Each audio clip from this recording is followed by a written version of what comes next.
그러면 얘네는 어디서 생겼을까요? 사실 생명이 생겼다는 게 되게 독특한 게 우리가 순서대로 가본다면 원자가 모든 거의 시작이었잖아요. 원자는 분명 살아있지 않아요. 생명이 없다는 거에 모두가 공감을 해요. 원자는 사실 성질이 없어요. 뭐 수소 원자든 산소 원자든 성질이 아무것도 없어요. 근데 얘가 분자가 되면 성질이 생겨요. 분자가 되면 합치면? 예를 들어 수소 2개, 산소 하나가 만났다. 이게 물이거든요. 이때부터 우리가 알고 있는 물이라는 성질이 돼요. 그렇죠. 합칠 근데 때마다. 이 분자도 아무도 생명체라고는 생각하지 않죠. 그렇죠. 그리고 분자들이 어떤 작용을 한다는 걸 우리가 화학 반응이라 부르는데 화학 반응도 살아있는 게 아니에요. 근데 화학 반응의 결과물인 생명은 살아있어요. 이게 왜 생명이 없던 데서 생기는 걸까가 사람들이 제일 궁금한 거고 그걸 찾아내려고 하는 건데 지금 분자 단계까지는 왔어요. 화학 반응이랑. 그래 지금 추론되는 것 중에 여러 이유 중에 제일 재밌게 보는 게 그 시아나수소를 통해서 만들어진 가설이 있어요. 시아나수소? 시아나수소가 쉽게 말하면 그 청산가리를 먹었을 때 위에서 발생하는 물질이에요. 시안이라는 게 사이안에서 파란색이다 네. 이런 뜻이고 가리가 칼륨, 그러니까 포타슘을 칼륨이라고도 부르는데 이 일본을 통해 들어오면 가리우무라고 불러요. 일본식 발음으로 칼륨. 그래서 청산가리가 됐던 거예요. 칼륨을 일본 발음으로 가리우무. 청산과 칼륨이 이렇게 뭉쳐버리면 그 위험한 게 되는 거예요. 그게 KCN이라고 해서 우리가 말하는 청산가리예요. 그래 이거를 먹으면 우리 위액은 되게 산성 용액이잖아요. 얘랑 반응해서 HCN이 시아나수소예요. 수소가 들어갔으니까. 얘는 당연히 독성 물질이라 40-50mg만 먹어도 죽는 극독성 물질인데 이렇게 따지면 이게 생명과는 너무 상관없어 보이잖아요. 근데 재료가 수소, 탄소, 질소 3개였어요. 근데 우리가 이제까지 이야기했던 핵산의 재료인 염기라든지 아미노산이라든지 이 모든 게 탄소, 수소, 질소로 돼 있어요. 그럼 뭔가 재료가 같아요. 그럼 얘네는 어떻게 생겼을까? 초기 지구의 공기가 수소랑 메탄이랑 암모니아였잖아요. 그렇죠. 여기 자외선 쪼이면 시아나수소가 생겨요. 그럼 자외선이 지금 가장 약간 유력해 보이는 것 같은데요, 왠지? 번개를 튀겨도 생겨요. 중간 물질로. 그러면 유리 밀러 실험할 때 그 안에서 시아나수소가 역할을 했다고 봐야 되는 거예요? 그거 분석됐어요. 됐어요? 중간에 양이 생겨났다가 줄어들어요. 그럼 시아나수소가 다른 뭐 유기물로 전환이 된 거예요? 아미노산으로 바뀌어요. 그걸 시간대별로 다. 그러면 이거는 어느 정도 검증된 가까워 왔네, 가설 이제. 아니에요? 이 결과적으로 반응은 가설인데 화학 반응에서 이게 정말 그랬을까라는데 이제 물증이 없는 거죠. 그러니까 정황 증거는 충분하다. 정황은 확실해요. 거의 빅뱅급으로 확실한 거예요. 근데 요 동네에서 되게 유명했던 가설. 재밌는 가설 좀 얘기 좀 많이 해주세요. 유명했던 가설이 생명의 탄생. 원시 수프 가설이라고 하거든요. 원시 수프? 수프 우리 먹는 수프처럼 옛날에 지구에 특히 이게 얕은 따뜻한 바닷가 같은데 번개가 치고 뭐 자외선이 됐던 거기 이렇게 유기물이 자작하게 계속 만들어지면서 수프처럼 진해졌을 거다. 거기서 생명이 만들어졌을 거다. 아까 말했던 그 자외선 쪼여 생겼댔잖아요. 네네. 그 논문 핵심이 원시수프 가설이에요. 그렇게 돼서 위에 쌓이게 된 거다. 아까 원시 수프 가설의 현대적인 재해석이네요. 네네. 거기 최근에 새롭게 나온 거. 예전에 근데 그래도 유력했던 설 중에 하나가 이제 포자 범죄설이라고 그래가지고 포자? 네. 그 생명의 씨앗이 외계에서 왔다. 그러니까 외계에서 우리 우주 밖에, 얘기 좀 해봐요. 네, 지구 밖에서 소행성에 묻어서 왔다라는 내용도 있어요. 근데 이제 와서는 이 포자 범죄설은 사실 많이 받아들여지고 있지는 않죠. 근데 저는 포자 범죄설이 아예 불가능하다고 생각하지 않는데 어차피 포자가 범죄한다는 거는 다른 행성, 다른 천체에 생명이 살았고 걔가 뭐 어떻게 포자를 퍼뜨렸을 것이라고 하는데 그렇죠. 그럼 결국 그 행성에서 어떻게 생명이 시작됐냐? 그럼 또다시 화학적 진화로 그쪽으로 갈 수밖에 가야 돼요. 없어요. 저는 포자 범죄설보다는 그 운석을 통해 뭔가가 왔다는 데는 동의를 해요. 그것도 근데 그게 포자라고 부르는 거죠, 그러면. 근데 저는 이제 원소, 금속 원소가 예를 들어 이리듐 같은 거는 공룡 멸종시켰을 때 그 운석이 역할을 했다 해서 뭐 그쪽 지층에 이리듐이라는 원소가 나왔다 얘기하는 것처럼 지구에 원래 없었던 원소예요. 우주를 통해서 들어온 것들이 있는데 그리고 생명체가 막 들어왔다는 궁금한 거는 얘가 우리가 그 우주 왕복선 봐도 대기권을 지나올 때 되게 뜨거워지잖아요. 그럼 그렇게 돼도 그 포자란 녀석이 버틸 수가 있나라는 게 오히려 저는 제일 의심스러운 부분이고. 그럼 저는 이거를 포자 범죄설 말고 비료 범죄설이라고 하면 되겠다. 왜? 생명 그 자체 씨앗이 들어있는 게 아니라 생명을 만들 수 있는 비옥한 비료가 원소들 원래 없는. 넘어왔다. 네. 이런 가설들이 끊임없이 나올 수가 있는 게 아직 명확하게 밝혀진 게 없기 때문입니다.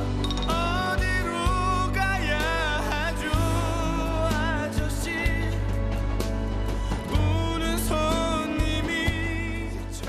근데 이제 저는 여기서 조금 더 알고 싶은 게 물. 왜냐면 원시습부도 그러고 열수 분출공도 그러고 이 물이 되게 중요하지 않습니까? 물이 얼마나 중요한지는 모두가 알지만 예. 그럼 이 물은 어디서 왔느냐? 어. 지구의 물은 어디서 온 걸까? 제일 처음에 예, 옛날에는 막 운성을 통해서 왔다 말도 있지만 그건 그렇게 뭐 말이 안 되긴 하죠. 그러면 마리아나 해구를 채울 정도의 그 거대한 아니, 물이 왔을 리는 없으니까. 구름에서 비가 내려서 물이 어쨌건 뭐 이렇게 누적이 된 거 아니에요? 그러니까 애초에 구름이 생기기 위해서도 물이 필요한 거잖아요. 그 구름은 바다에서 만들어지죠. 바다라면 만들어지는 근데 거예요. 그 바다가 없었을 수도 지금 있으니까. 대기권에 있는 물이 다 떨어진다 그래도 해수면이 몇 센치 안 올라가요. 아 그래요? 엄청 거대한 거예요. 우리 지구의 물은. 그 물이 어디서 왔어요? 근데 물은 이 우주에 생각보다 매우 흔한 물질이에요. 그래서 애초부터 지구에 그냥 존재했을 거라는 물 가정이 자체는? 네. 이게 합리적이죠. 지질학적 측면에서는 다른 이야기를 하는 게 뭐예요?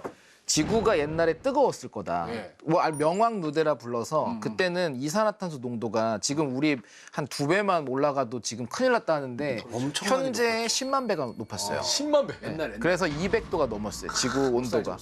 그리고 명왕누대, 명왕이 그 지옥의 왕 그거였어요. 너무 뜨거웠는데 얘가 왜 식었을까? 여기서 시작해. 식어야지 물이 생기잖아요. 이걸 쉽게 만드는 물질이자 물을 만들었을 것으로 가장 추측되는 물질이 마그네슘이에요. 마그네슘은 또 어디에서 나왔어요? 갑자기? 지구에 원래 마그네슘 많이 있어요. 원래 있어요. 원래가 원래 땅에 있죠. 많아요. 산화물인데 얘는 이산화탄소 흡수하는 능력이 있어요. 원래가. 그래서 원래 산화 마그네슘이라고 MgO라는 식으로 있다가 이산화탄소 CO2가 합쳐지면 MgCO3 탄산 마그네슘이라는 광석이 돼요. 그 얘는 원래 이산화탄소 제거제로 많이 쓰거든요.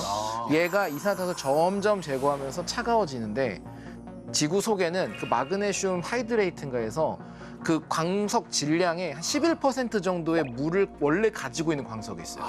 원래 물을 가지고 있는 광석이다고요? 물이 결합해 있는 거예요. 광석. 이미? 네, 마그네슘 광석. 어. 얘가 온도가 낮아지면 깨져요. 그럼 깨지면서 땅에서 물이 샘솟아 올라오는 거예요. 아. 양으로 보면 이게 지구를 다 덮을 정도 양이다. 이것도 가설입니까? 이거는 요즘에 계속 연구 나온 가설이긴 한데 가장 설득력 있는. 그쵸. 왜냐면 그 조건들 테스트했을 때 된다는 거 봤고. 이거 말이 맞는데요. 아, 이거? 지하수설이네. 아니 이거 너무 신기하다.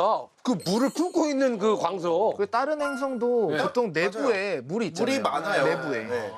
물이 비열이 진짜 높잖아요. 제일 높은 물질이라고 네. 보면 되죠. 물이 비열이 높다 보니까 온도 변화를 쉽게 일어나지 않게 하는 거죠.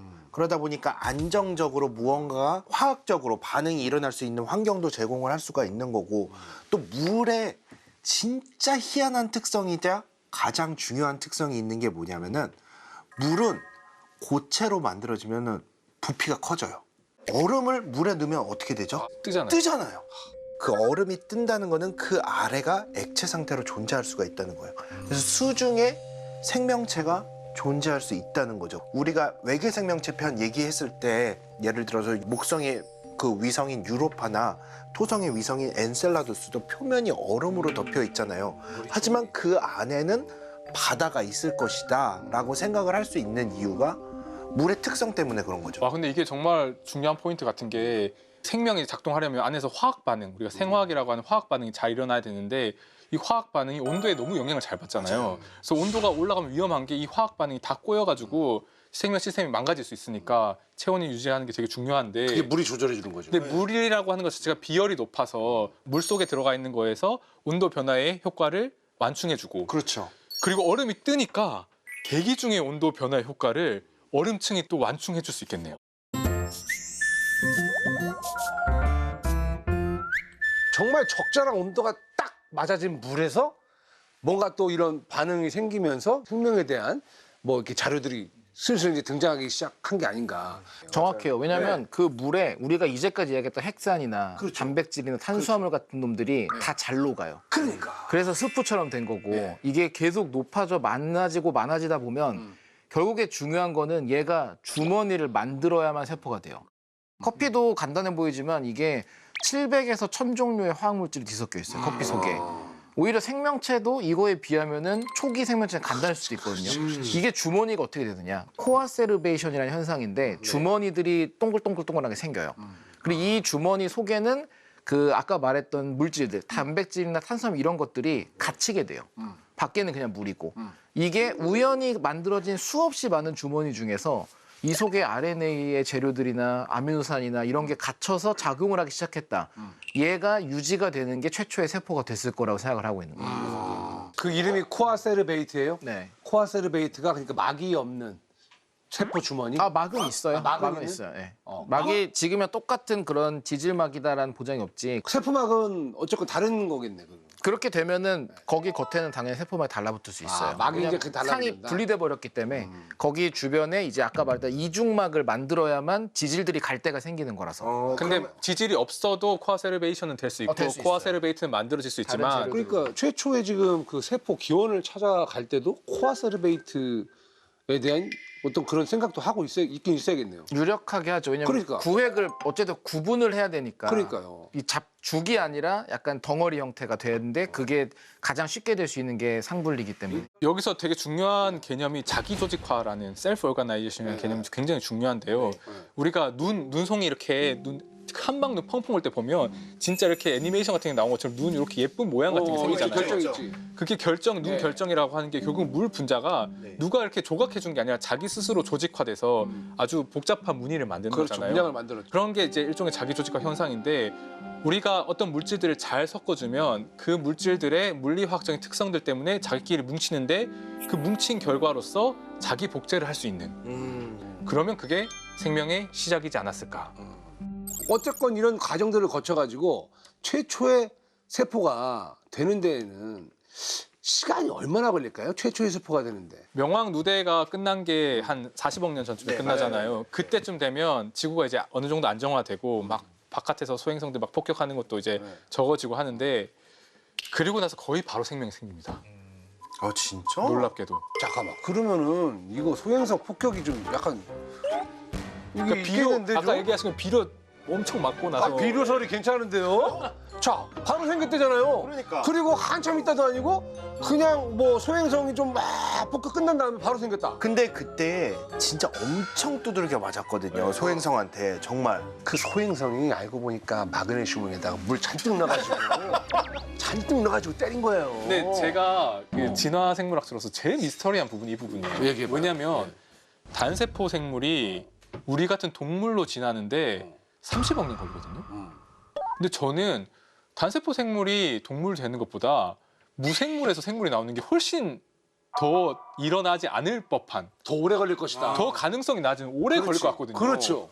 근데 생물의 그 화석적인 증거가 30억 년 중반대 정도 되면 확실히 나옵니다. 그리고 요즘 계속 올라가고 있어요. 39억 년 전 화석이다 뭐 이렇게 올라가고 있어서 거의 40억 년에 근접한 열수 분출공 근처, 심해 열수구 근처에서 되게 옛날 생명의 흔적들이 나오고 있거든요. 명왕 누대가 끝나고 났을 때 그때로부터 길게 잡아도 5억 년 안에는 확실히 나왔어요. 너무 짧다. 5억 년이 아니라 1억 년 안에 나왔을 수도 있어요. 근데 저는 이게 충분히 가능하다고 보는 게 전 생각이 다른 게 그 최초의 세포가 돼서 이게 막 인간까지 가는 그 과정이 훨씬 어렵다고 생각해요. 왜냐면 화학 반응을 해보면은 그때 환경이면은 반응이라는 게 어마어마한 속도로 발생을 하고 우리가 보통 더 이상 이 평야에 와서 반응이 안 가는 상태를 이제 화학적으로 죽어 있다고 볼 수 있거든요.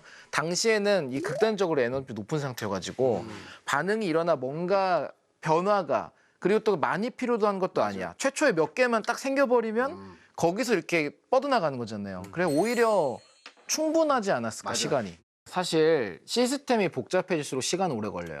빅뱅 생각해보면은 10의 마이너스 몇십 초 만에 다 끝났어요. 그렇죠. 화학은 그거보다 좀 더 걸리고 생명과학은 훨씬 오래 걸리는 거예요. 복잡하니까. 이미 저는 그 세포가 복제를 할 수 있는 수준 그리고 흔히 말하는 원핵 생물 뭐 그 정도만 되더라도 상당히 복잡한 시스템이라고 이 자연에서 일어나는 그 어떤 것보다도 복잡한 시스템이라고 생각을 해요. 그렇기 때문에 진화해 가는 과정도 더 오래 걸릴 수밖에 없다고 생각을 하거든요. 화학적 진화를 우리가 앞으로도 계속해서 연구해야 되는 이유가 있을까요? 저도 이제 처음으로 또 이야기를 들었기 때문에.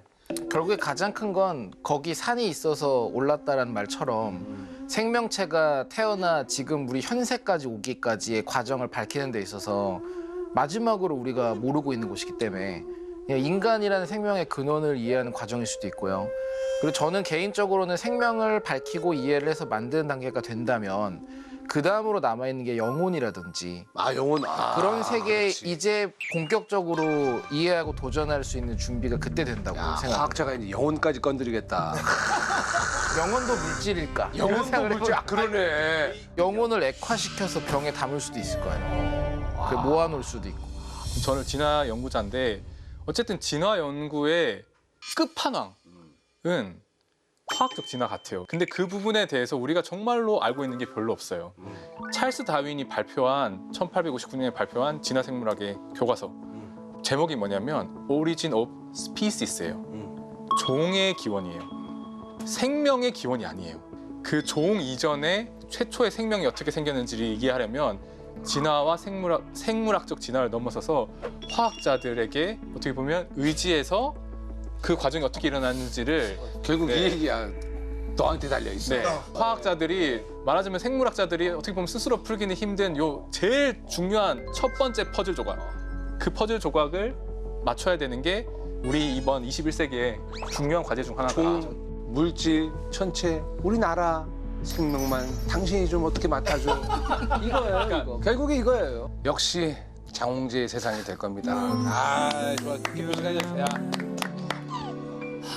아주